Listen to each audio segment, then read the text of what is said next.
Hey guys, it's John McNamara, host, Run in Vegas. We're talking local sports, business, real estate. If you guys like what you see, please subscribe. Follow us on Run in Vegas podcast. And today, we got a special guest.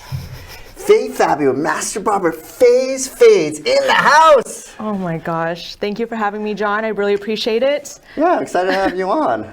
I'm nervous, but I've heard a lot about you over the years, so I'm excited to get to know you a little better today. I've heard a lot about you, too. So, okay. Yeah. Hopefully some good things? Mostly? I'm just kidding. Yeah, good things. Well, cool. But yeah. Tell us about you. Kind of give me your backstory. Where you're from? How'd you get to Vegas? So I was raised out here, but I was born in California. Oh, cool. Yeah.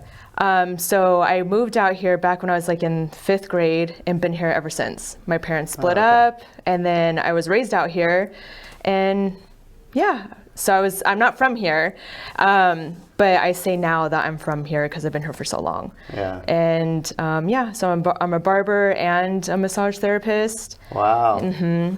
It's a true entrepreneur. Yeah. Wow. So you got multiple businesses. Mm-hmm.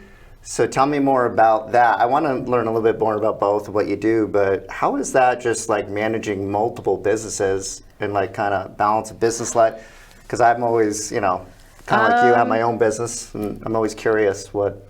It's hard, to be honest. It is hard, but I've been doing it now for so long that I like found my niche, like how to make everything organize and separate the two. Mm-hmm. So essentially I do work 7 days a week, but I have a system where I'm very, very organized. Mm-hmm. And then I also I balance, work life so I'm not burnt out. Okay. So it's very hard, but it's doable and manageable, and I got down to a system that works for me. So you take time off, or you work 24/7? No, not 24/7. No. I used to just to gain clientele, but now at the point where I'm at, I can kind of be like, not pick and choose, but pick and choose. Like, do I want to be busy today, or do I just want to knock out 2 clients and then call it a day? Okay. So yeah, I really worked myself up to this point in both careers just so I can, be able to pick and choose when I do want to work, essentially. Yeah. But I'm a workaholic, so I want to keep busy. I understand that. Yeah. I'm curious, is there a reason behind having 2 businesses? Would you rather just focus on one, or? I get bored. Okay. I get bored doing the same thing every day, all day long. So that's why I have 2. I could have let massage therapy go and just focus on barbering, but I get bored. Yeah. So at least with the 2, I'm just like, I'm refreshed to massage tomorrow, and because it's my day off for cutting hair. So it's always like a new day, essentially. Oh, that's fun. Yeah. I like that. Yeah. So I just noticed when I started doing massage therapy at first, full time, I was getting burnt out. I was bored. Mm-hmm. And then when I added barbering to it, I was like, oh, this is fun. Like I can do both. That's great. Yeah. So do you have like ADHD? I have ADHD. So I know the feeling of I get bored very easily. Do you have a little ADHD? Or? Yeah. Yeah. Yeah. I feel like I thrive better when I'm under pressure and when I challenge myself. So I don't really do well with just okay, I'm doing this today and then doing this tomorrow, like the same thing over and over again. Where some people like that, but I don't. Okay. I don't. And the moment that my businesses get too content and it's too perfect, I freak out. Almost essentially okay, I need more business, but then I just don't know how to relax. It's funny you said this because I was talking to my broker the other day because I have ADHD too, and I'm the same way, and I got to be careful with myself because if things are going too well, I'm one of those people you know what, I'm going to burn it down and grow something new again, or I need that growth. Yes. So I kind of understand what you're talking about. So that's cool. Yeah, I try to challenge myself, and I get a lot of clients asking me, when are you going to open up your own barbershop? Yeah. Right. And there are times where I'm like, okay, I'm ready for that next step, because I always want to progress in whatever I'm doing. Yeah. But I'm all about baby steps. A lot of people just go from, point A to Z. They skip all the baby steps, and to me, I feel like you're setting yourself up for failure in that sense, because you're getting too excited and without realizing it takes steps to get to that point. So I feel like some days I am at that point, but then other days I'm like, I like what I have, and I'm thankful for what I have, and it's manageable. If I were to get to that point, I just feel like I'll burn out and not be there for my clients like I really want to be. Okay. obviously eventually I'm going to have to get to that point because I'm going to have to retire from behind the chair or whatever. But until then, I like how things are right now. That makes sense. Yeah. How long have you been a barber for? Since 2019. 2019, great. Okay, yeah, so 5 years, okay. And you're absolutely right, because I know, because I kind of I've been in real estate for 20 years now. And I think the natural progression is to have a team or a brokerage. So it's kind of like you, right? And I'll say it's totally different to get into leadership and to have like a team or whatever. It's a totally different skill set. You're absolutely right, because then you're not necessarily focused on your clients. Now you got to be focused on your future team members. And I just don't feel like I'm there quite yet, because I'm still trying to figure out like my own personal things when it comes down to my own little business. And then also, like, I was a manager once at a barber shop, and just dealing with other people, I can't. Yeah, it's a lot. It is very stressful. I can't, and then you lose passion behind it, at least for me. And it's very, very hard to like get that back when you manage other people. And I'm like, I don't know if that's for me. So when my clients ask me, when are you gonna open a barbershop? I'll open a barbershop when I'm like kind of ready to step back and just manage but not cut hair. Okay. I just feel like you can't do both. Okay. In my opinion. I don't know. No, that makes sense. It is very different. I mean, I can't talk about specifically, but I know real estate, I can understand that, because I know when I'm focused on my business, just selling and buying, I do more production. And then when I started like a team, my production went down, because now I'm focusing on my team members, get them going. So it is kind of like that, you know, you got to figure out like, you know, when you're ready or when you want to do that. And it's a lot managing different personality, because everybody's different. Yes. And it's right. So you went through it. Yeah, it's stressful. I can't. And then like just dealing with guys, like grown men, and the worst. I can't. No offense, John. I just can't. Hey, no, that's right. I get it. I get it. But yeah, it's tough, but eventually I'll get there. You know, honestly, I think if I were to open up a business, it would honestly be a spa rather than a barbershop. Cool. I would go down that avenue first and then maybe a barbershop. I just feel like, because I've been a massage therapist for a lot longer than being a barber, and so I've seen, you know, the pros and cons and like things that I would do a lot differently in a spa rather than a barbershop. I feel like now every person opens up a barbershop, at least here in Vegas. It's like one on every corner. Yeah, it is. And I'm like, okay, I don't want to deal with that competition, but I'll deal with this competition, because I know, no one else in my field is doing that. Right. So I try to think outside the box, but I don't know. I just sit back and just watch and just wait for my time. Yeah, that's good. So, I like that plan.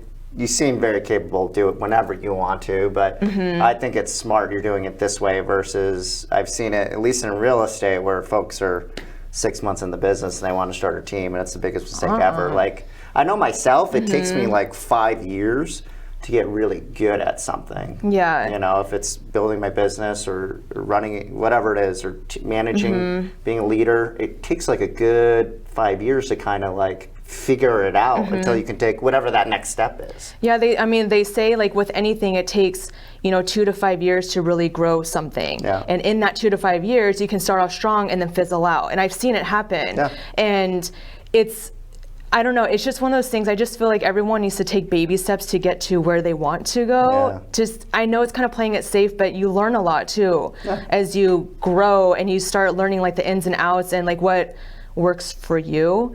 So I don't know. I just seen like I said, I just seen like a lot of barbers opening up barbershops and thinking that it's so easy, but no, it's a lot. It takes a lot of grit, and I think it'll. Naturally will occur, because you will hit a point. We all hit a point where like, okay, I kind of got this down. Now I need my next, adventure, so to speak. Like it will happen. It's not like it's not an if thing, it's a when thing. Exactly. Yeah. And I'm like, I'm good in my little studio. I'm good with my clientele, and I can really make sure that everyone is happy in my chair. And then once I get to that point, then I'll be ready for it. Cool. But for now, I'm good. Good. Yeah. Well, you're being super successful. So I've been hearing about it for years. So thank you. I'm super excited to have you on. So tell me more about, how did you get into being a barber, master barber, and, tell me a little bit more about that. So I've always known that I wanted to work for myself. I've always known that. I just didn't know what. And I knew that college wasn't my thing. So this stemmed from like back in high school. And back then my parents owned tattoo shops. So I kind of seen like the business aspect even back then. And so I've always known that I wanted to work for myself. And then I went to massage school first, became a massage therapist full time. And, you know, I've always, I don't know, I just always wanted to do my own thing. And at the time I was a massage therapist and I did valet at hotels. Oh, wow. Yeah. So I've been, yeah. And I'm glad you narrowed it down to like 2 things. Yeah. So I started in valet and then, and I loved it. It was so much fun. And I think that's another reason, like, I hang around with a lot of guys is because every job that I've ever had, I've always been in a male-dominated field. So working alongside men never scared me. In fact, I loved it. And I had that mindset of, well, if he can do it, then I can do it. Just because I'm a female, you know, it doesn't mean anything. So I became a massage therapist. I went through massage therapy school, did that for a while. And I noticed that I had my own little business, and I noticed that every single client that I had were guys. And I was getting burnt out. I was like booked out to like 4 months. And I was like, I was like so tired, and all my clients were like 90 minutes to 2-hour massage sessions. And I was getting burnt out, and I was like, dang, what can I do to make fast money, but can carry my existing clientele to that? So I was like, oh, maybe I should become a barber. Wow. Yeah, That's and smart. so that's what happened. I've always been interested in barbering. Even when my brother was small, we're almost 16 years apart. So when my brother was smaller, my mom, she was a single parent, and she had said, like, go ahead and take your brother to get a haircut. I don't want to deal with that. And I loved it. I was like, cool, like I get to say like what he gets done or whatever. And so it stemmed from that, and I was like, dang, so I'm gonna put myself through barber school. And I was like, how hard could it be? So I did. I went through a barber school with no experience. I was up against all these guys that have been cutting since high school, and I've never done anything. Yeah, so I went through barber school and I killed it. Maybe not the fading. It took me some time with the fading part aspect, but I heard that's hard. It is hard. But with the straight razor though, I killed it. So the owner of the barber school was like, because you have massage therapy background, I want you to use the razor first. And I was freaking out because typically the seniors in barber school touch the razor first, not us like freshmen or whatever. And I was freaking out, and I was like, I'm not ready. And he goes, you're ready. You have a massage background, because we need to know the muscles and the oh wow, I didn't even think about that. A lot of people don't know that, but you do have to know anatomy and barbering. That would make sense, though. Yeah, anatomy, just everything about the face. And because I already went through that in school, he was like, you're ready. And I was like, dang, like I don't know how to shave. Like I just know the anatomy, but I don't know how to shave. And he goes, no, but I'm gonna teach you. And because you're a woman, you're gonna go far. So I was thrown into the fire, and that's how I surpassed the guys that I was around, only because I had a massage therapy background. And I just ran with it. Well, that's great that intertwined. Seems like it's been a really good thing for you in terms of that. Yeah, and I had no idea. I had no idea. But again, I just feel like when you do things outside the box, like that's how you get further in life, you know? Like you have to put yourself through things that are different than what everyone else is doing. Whether it's a successful or a failure, like just try. So that's always been my mindset.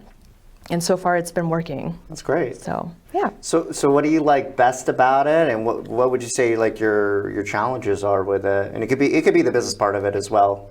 My favorite part is obviously like my time with my clients. I love seeing them and the relationship I have with each of them, and they're all different. And what I've noticed about men, which I didn't know before, is like they're very emotional. Yes, we are. Yeah, as well as like, as well as women. And I'm like, oh my gosh, you guys actually have feelings. We do. Like you do need someone to tell you that we appreciate you, you know? Nice. Yeah. So like I get a lot of my clients like opening up to me in a whole different aspect than what, you know, on a day-to-day, you don't really talk about that. So that's like one of my favorite things is like really getting to know my guys. I'm just like, dang, like, it's okay, everything's gonna be okay. Like, they're very emotional. Yeah. And I think that's why they like to see me, because, I don't know, they can open up and really be, you know, safe in my environment, and there's no other barbers around to judge them or whatever. Right. Well, it's great you have that connection, because I was thinking that myself of being a barber. I would imagine that one of the most important parts, because I know, is the relationship you have with somebody, and to talk to everybody every single day and do like, to me that seems like kind of stressful and like, but it sounds like you're natural at it, so I am. that's probably why you excel at it so much. Yeah, don't get me wrong though, there are days, just like any human, I'm just like, I love you, but I just want to cut your hair and call it a day. Yeah. Like, I don't really want to get into the psychological things of anything that's going on in your life. Is there any certain clients that do that to you out there? Or? That's a joke. That's an inside joke. But no, so that's like my favorite part. My least, I would say, is just like dealing with no call, no shows, or you know, or clients showing up late, or like when is enough with a type of client that you have to fire them. I don't do well with that at first, but as time goes on with anything, like, it's practice, and you're like, you know what, I don't need you.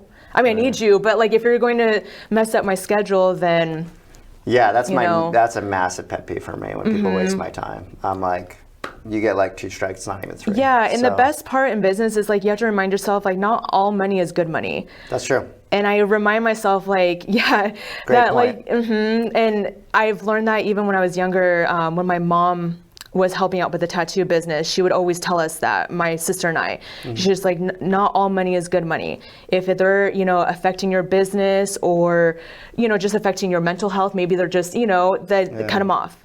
And I'm like, and she would always say, you have to separate, you know, it's not personal, it's business. Yeah. And so that's something I try to strive to remember, but it's hard. It's hard sometimes, because I like all my clients, but at the end of the day, like, it's business. Absolutely. And you're messing it up, so. Yeah, you gotta enjoy what you do at the end of the day, right? You gotta make your money, but especially when you get to your point where you're having a lot of success, you can kind of pick and choose at a certain point, so. Yeah. That's good. But cool. but I had to start somewhere. I had to work 7 days, or really put in the work to get to this point, obviously. But again, I'm a firm believer in baby steps. Yeah. You know, I know a handful of barbers that are starving right now for clients, but they expect success overnight, and it's like, no. Sounds like real estate. Oh, yeah. And There's a lot, you know. Yeah, and I try to tell everyone, it doesn't matter what you do, real estate agent or barber or massage therapist, it's the same thing. Yeah, you got to build it up, that clientele. It takes, like, I know for real estate, it takes, like, if you grind for like a good 2 years, you're going to have that clientele. And then it's just like taking care of those people, you know, and then you get that organic people coming in, and the referrals. Exactly. And typically, you know, when you have good clientele, you kind of vibe with those type of people. They have similar people that they vibe with that will match our vibes, right? Exactly. Yeah. So, I noticed it, and I always say, like, I feel like I'm on like speed dating with my clients. Yeah. Because you know, the first initial is kind of weird. Yeah. I mean, you're still trying to get to know them. Even in real estate, you're still trying to get to know what they like or what they dislike, what's their taste in a home. Build rapport. Exactly. And it's like, oh, okay, it's like a first date. But then later on, it starts unraveling. You start getting to know them more and more. Maybe they're not as picky as they once were, or maybe they're becoming more picky. Yeah. And you're like, oh my gosh, you weren't like this at first. I have some clients that, man, they start off real good, and I'm just like, where did this come from? The last 6 months, you've been crazy. Yeah, that's a lot with real estate too. Yeah, I'll get the calls and the texts. I'm like, who are you? Like, I get what you're saying. I can't. Yeah. So is there anything like up and coming with men's grooming, any popular haircuts right now? I need some tips, because look at this right now. This is it's windy out, so no judging. I love his hair. Today. I really like it. It makes him look hip and young, and I don't know, like easy to approach. Okay, I guess. Yeah. I'll take it. I like it. So I don't know, men's style is weird. It changes pretty frequently, actually. And what I've noticed now is like a lot of it's like more of the messy, like longer like shaggy look. So I noticed like our age group like goes in, you know, and maintains and looks professional, whereas the younger crowd, they don't get haircuts as often anymore. Right. They just let it go, and I'm like, I don't know if I'm ever gonna feel that. Can't. No, I can't. With these kids these days, I gotta keep it tight. Up exactly. Here. I don't think this is. I already have like a big head, so it's like, I gotta. That's funny, but like it's just constantly changing, and as a barber, you have to always, you know, be on top of the trends. Okay. However, there are some styles that I personally don't do, so that's why with new clients, I ask them like, what style are you interested in? Just right off the bat, just so I can see like if I can cut you or not. You know, like if it's something that I don't really feel comfortable, then I'm gonna refer you to someone else, because I'm not gonna try and fake it till I make it and mess up. I did that once before, I'm not doing it again. So, but the styles are always changing. Okay. Yeah. Like, what do you mean? Like every 6-12 months? Like. Maybe every 12 months. 12 months. I've noticed. Wow. And it stems from like TikTok. It really, wow. That is crazy. It changed that quickly. Yes. That shows how unaware I am. Yes. Well, same. Life. Like even my teenage clients, they're like, "Hey, I want this," and they'll show me off of TikTok, and I'm like, where did this come from? Wow. And they'll tell me like a name, whatever it's called, and I'm like, I've never heard of that before. Okay. So they'll laugh at me because that's where my age shows. And I'm like, I have no idea what this means. And why do you want that? That's like not cute. Right. And they're like, well, that's just what's in. And I'm like, okay, I'll try my best. But it's shaggy. It's like all, I don't know. I like how you keep it real, because, I would want that from my barber. Like, hey, I'm thinking this.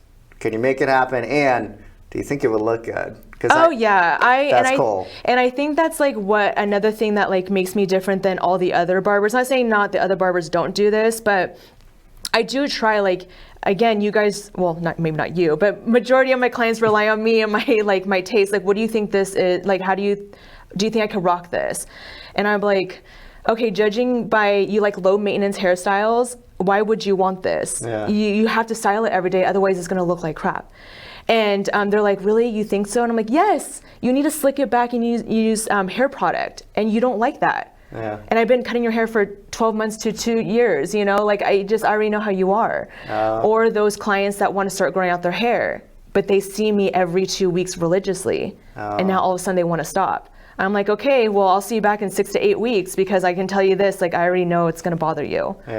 But that's good. You're honest. I love that. I'll say my piece, but then still give what they want, and we'll see how long it lasts. It's the client's decision, right? But I know the same thing with my clients. I'm like, hey, I'm just going to give you the information, then you're the boss. I'll let you choose, you know, for better or worse. So do you have any fun stories?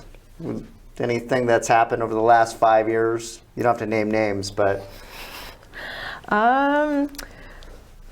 somebody in the chair. That's anything. I mean, they're all too many. Crazy. Yeah, there's just a lot of, there's just a lot. I don't know. Like, I have some clients that are very open. Okay. Very open, like no filter. And I'm talking about talk about anything and everything. They don't care. Okay. Or I have some that are very conservative. I don't know, I just have like all different variety of clients. I can't tell you like anything that's like crazy. I don't know, they're just all like crazy in their own way. Oh, I'm sure. And conversations and like energies, and I don't know, but the one thing I really love about all my clients is like they all teach me something different every single day. Every day. Whether it be, you know, George coming in and we talk about real estate, which I love talking to him about real estate because I learned so much. I don't know how you guys do what you do. I couldn't do it, but I learned so much. And then, or some of my other guys that like, I have a lot of metro officers or detectives, firefighters, like, you know, and I just learned so much from everyone. I have retired investors that come in and they have loads of money, but you would never even know. I love that take. That's not the direction I was going with that question. I thought I was going for like a fun, crazy story, but like somebody loses in a chair or something. But that's really cool that you take the time and energy. Like, hey, I'm gonna actually learn from these people. If I'm gonna spend time with them, I'm gonna learn from, because we all have something to give or to learn from. You can learn from everybody. So that's a great mentality on your end. Yeah, I feel like that's why everyone likes to talk to me because I feel like I try to be well-rounded, you know, and in the conversations I have every single day, it's crazy. And I learn so much. And I'm constantly going home and like researching what I just learned. Oh, that's so cool. Just so I can keep up with the conversation next time. That's great. Yeah. Wow. Okay. I never want to be like that person that just like, oh, okay, you know, like real estate, you sell houses, that's cool. Yeah. You know, I'm just like, okay, but like what happens when this happens? What do you guys do? Oh. Yeah, I just try to learn anything I can. And my girlfriend always makes fun of me. She's like, you're still like a child and you're about to be 37 years old. But meaning like you're so curious. Yeah. And I'm like, aren't you? And she's like, no, I just don't really care in that aspect. And she goes, but you like are so fascinated by everyone and what they do for a living and how they live. And I'm like, that's just conversation. That's phenomenal. So it's crazy because our team and I, we read a book every month. Mm-hmm. And we're accountable. And literally the book that we are reading right now is about asking questions and being curious. And you literally just like quoted this book. So the universe, like I'm all into like energy in the universe. Yeah. So that was just like a moment for me right there to ask more questions, be curious, continue. Yes. Because they're talking about people in their 70s, 80s. Do you know who Rob Dial is? Mm-mm. Okay, so it's actually a pretty good podcast. It's like, I think you would enjoy it a lot. It's 15, 20 minutes. And he, I don't know if, he kind of gives life advice, but it's to the point every day. It's really quick. You can listen to it on the car ride. But he's an uber successful man. And I listened to this like 2 years ago. And he's like in this mastermind group with all these millionaires and billionaires. And he said the most successful man in the room is probably in his 80s. He's a multi-billionaire. Doesn't name who this person is. Every time we go to this mastermind, whatever we have, he has a book and he's writing and he's asking the most questions out of everybody. Oh. Yeah. Yeah. So you're on the right track. Yeah. That's a great quality. Yeah, because I try, you know, like for example, I have a few construction clients, and they'll come see me after work. So they're all like, you know, dusty with the work boots on and everything, and they're tired from the day. And I will ask them, like for example, one of my clients is working on the bridge, one of the bridges here. Okay. And so he's like a tester for like the dirt or whatever, I don't know. But I asked questions about it. And one day he looked up at me and he made me stop cutting his hair. He looked up at me and he goes, why do you want to know all this stuff? Like, do you really care? Yeah. And I said, I do actually. I'm curious because I have so many questions about construction sites. And how am I supposed to know? Yeah. You know, like all these things. And why are there so many vehicles out there? Or whatever, I just asked. Yeah. And he goes, why do you want to know? Yeah. And I'm like, well, we don't have to talk about it if it makes you feel uncomfortable. Yeah. And he's like, no, I'm just like, I don't know, like, why would you care? Like, it's just construction. Yeah. And I'm like, because I want to know what you do, and I'm interested in it, and I'm just curious. Yeah. And he goes, okay, well, in that case, then I'll tell you, I test dirt for the durability of foundation or whatever. And I said, there you go. Now we're using words and I'm trying to communicate with you and build, you know, another relationship or bond with you.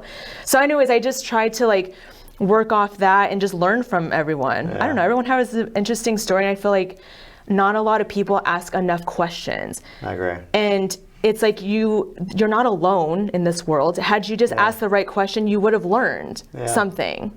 Well, you're sincere, so you feel that. I'm sure, just knowing that story, he probably doesn't have a lot of people that ask him about dirt. So. No, he did. You know, I feel so bad because he does not. He's a lone wolf, and he's not dating anyone. Yeah. And I think that's another reason as to why my clients keep seeing me. Yeah. Is because I do make them feel like someone important. That's because great. They don't have that outside of, you know, the studio where I cut hair. And even with my massage, you know, I have some clients that do take advantage and sleep on the table and knock out, or I have some that really do vent to me about some serious issues that they're going through or happy times that they want to celebrate with me and fill me in on their life. And all of that is therapeutic. It doesn't matter what you do. It's very, very therapeutic for people. And a lot of my friends are like, really, people talk during massages? Yeah. And I'm like, not everyone's the same. Well, that's a great quality, because I'll tell you, for myself in real estate, the superpower, if you want to sell a lot of real estate, is be a great listener. And it sounds like you're a great listener. So I try to. Yeah. I don't know. It just comes natural, I guess. I don't know. That's a superpower. It's a good thing. Yeah, I can see that. You're crushing it. So I want to thank you for being on the pod. That went quick. Yeah, I did. I want to thank you for being on the pod. Guys, if you guys need a great haircut, a massage, Faye's your gal, hit her up. Guys, this is Run in Vegas. Take care of yourselves today.